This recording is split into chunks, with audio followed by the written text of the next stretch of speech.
How to clear your recent search history on TikTok. Hello everyone, welcome to this channel. I'm Emily and I'm here to help you out today.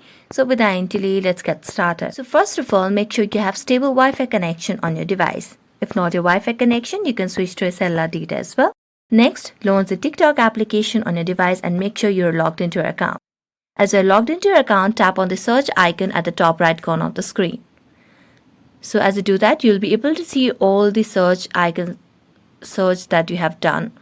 So here tap on see more option, and as you do that you can see the cross marks beside every searches. So if you want to delete or clear your recent search or particular search only, then you can tap on the cross mark.